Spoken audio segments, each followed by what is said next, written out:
प्रिय नमस्कार छात्रों, आप सबका स्वागत है एमएनपी क्लासेस में। आज हम क्लास 12 भौतिक विज्ञान अध्याय 3 के एक टॉपिक प्रतिरोधकों का समांतर क्रम संयोजन देखेंगे। तो चलिए देर न करते हुए वीडियो को जल्दी शुरू करते हैं।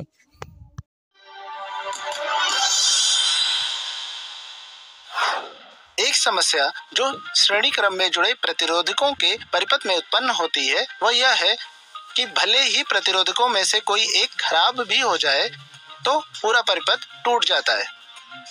इसके लिए हमें प्रतिरोधकों के अन्य संभावित संयोजन ज्ञात करने पड़े। हम इस वीडियो में इनमें से एक का विश्लेषण करेंगे। चलिए सीखते हैं। हमारे उद्देश्य है प्रतिरोधकों के समांतर क्रम संयोजन में तुल्य प्रतिरोध के लिए एक व्यंजक व्युत्पन्न करना। यदि दो या दो से अधिक प्रतिरोधकों को इस प्रकार जोड़ा जाता है कि उनके एक ओर के सिरे एक ही बिंदु पर एक साथ जुड़े हों और दूसरी ओर के सिरे दूसरे बिंदु पर एक साथ जुड़े हों, तब कहा जाता है प्रतिरोधक समांतर क्रम में जुड़े हैं।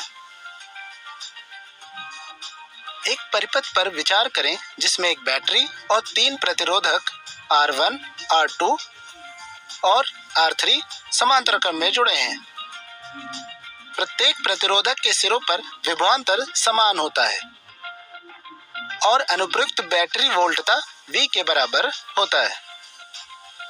कुल विद्युत धारा I जो बैटरी से निकलती है प्रत्येक प्रतिरोधक के साथ अलग अलग पथों में विभाजित हो जाती है। माना I1, I2 और I3 क्रमशः प्रतिरोधकों R1, R2 और R3 से प्रभावित होने वाली विद्युत धाराएं हैं। समांतर क्रम संयोजन से निर्गत विद्युत धारा इसमें प्रविष्ट विद्युत धारा के बराबर होती है। प्रत्येक प्रतिरोधक पर ओम का नियम लागू करने पर हमें प्राप्त होता है पहले लूप के लिए V is equal to I1 into R1 अर्थात I1 is equal to V upon R1। दूसरे लूप के लिए V is equal to I2 into R2 अर्थात I2 is equal to V upon R2। तीसरे लूप के लिए V is equal to I3 into R3 अर्थात I3 is equal to V upon R3।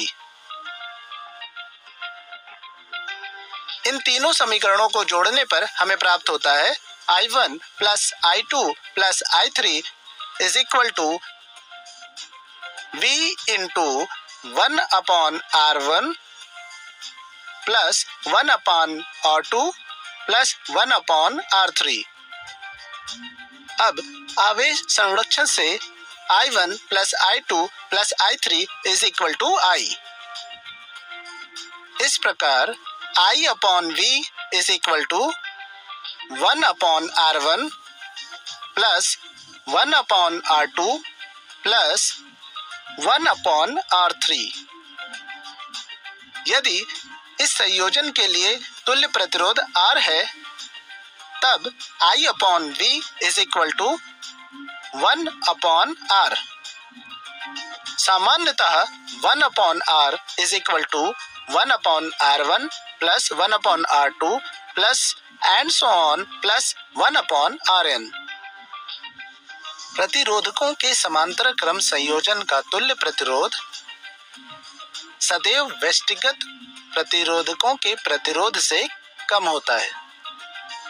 यह विशेष रूप से तब सहायक होता है जब किसी परिपथ में विभिन्न उपकरणों में अलग अलग प्रतिरोध होते हैं और उपयुक्त संचालन के लिए विद्युत धारा के विभिन्न मानों की आवश्यकता होती है। समांतर क्रम संयोजन की स्थिति में यदि आप किसी उपकरण को अलग करते हैं या यदि कोई उपकरण कार्य करने में असमर्थ रहता है तो अन्य उपकरणों के लिए विद्युत धारा बाधित नहीं होती है।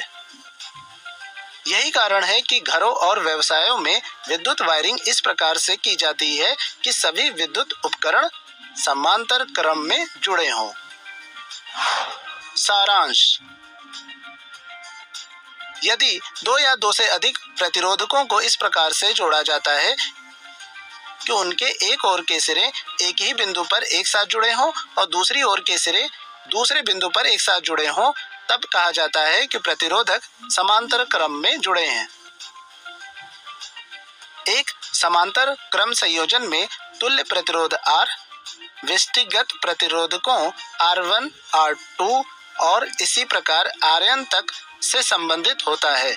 जिसे समीकरण 1/r is equal to 1/r1 plus 1/r2 plus and so on plus 1/rn द्वारा दिया जाता है।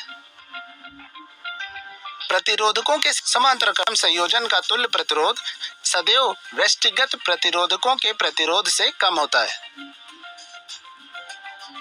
घरों और व्यवसायों में विद्युत वायरिंग इस प्रकार से की जाती है कि सभी विद्युत उपकरण समांतर क्रम में जुड़े होते हैं। क्या आपको जलते हुए बल्ब को छूना चाहिए? यदि आप ऐसा करते हैं तो स्पर्श करने पर आपको कांच गर्म महसूस होगा। क्या यह महत्वपूर्ण तथ्य नहीं है कि प्रकाश बल्ब प्रकाश देता है? तो यह गर्म क्यों हो रहा है? जानने के लिए बने रहें।